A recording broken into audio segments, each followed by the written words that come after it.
Good morning, guys. Walk and talk. Thought I'd show you that view. Isn't that gorgeous?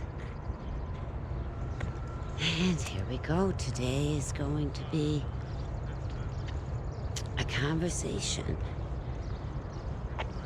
Oh, with myself and the Lord, I think, more than anything with my Creator.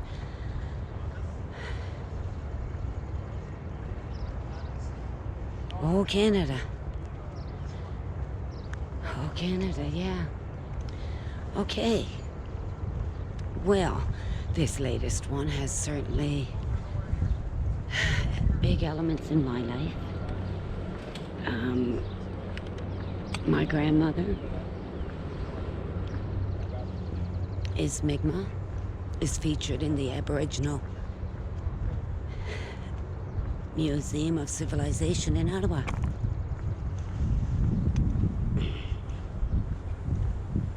Welcome them home, Nan. Anyway, not going there. What I want to say about what's going on right now is I'm not jumping on judgment of anyone. We each have to reconcile what this means to us individually as human beings. As a human being. This atrocity doesn't happen without generations of people that have stories. Stories that no one wanted to hear. Because to hear it, they felt maybe they needed to be, or that they were complicit. No, it's society in general. It is being taught from a very early age in a society. I feel, for me and my experiences, incorrectly, that to have a relationship with your Creator, have a relationship with God, that you need to go through someone else. Don't get me wrong, because I value very, very much the things my parents and my grandparents taught me in being raised as a Catholic young child. But I was also very aware, at a very young age, the hypocrisy that I witnessed and that I was mouthy about whenever it struck me. And yeah, I got chastised a few times, but I stand my ground because it was always about me. It was always about you. It was about allowing an outside influence to tell you who you were. Good morning, sir. And that was the wrong part, because you know what, at a young age, I started to experience trauma. Very young age, no one was aware. Sexually abused, connected with the church. So I saw at a very young age that the people in power could be very, very evil. And they wielded the power. So you had to finally weave around in your life to determine who you were. Now add to that, growing up as a child that knew in her heart possibilities were the most sinful thing in the world, is why I existed. Born out of wedlock, given up for adoption. So immediately the fact that I exist be shameful?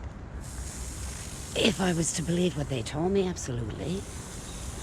Then add on top of that I was raised with a family that weren't acknowledged as Native until the 21st century. Again, because of people in power.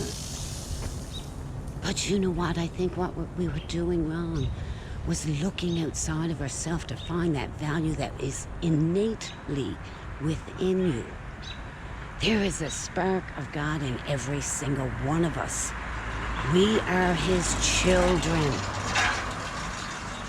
No matter where you were born on this earth, you are born with a spark of him inside you. And you can look inside and let that be the best relationship you have in your life. It has been for me. And that has been when I walked away from him as well. I was so freaking mad at him. Back in the 80s when the church, oh my God, when the things came out in the orphanage in St. John's, I was done. I was done. I said to my mother, don't ever expect me to walk inside those doors again. And God love me, I've learned so much since. Her hands were tied. There would be no one that would back you if you stood up. You would be excommunicated. God darn it, I thought, well, choose a church over your family. How ignorant was I? Society now, right now, at this moment, has an opportunity for reconciliation, for getting at that table, for sitting down with no fingers pointing. This is where we are. Everybody would like it not to be a reality. It is. So there is where we begin. Now, with utmost compassion and respect and understanding the equality we each own, we begin.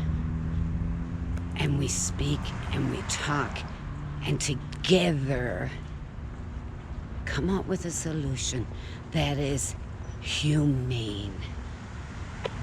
So let's make that the whole point, and let's honor those 215 little souls.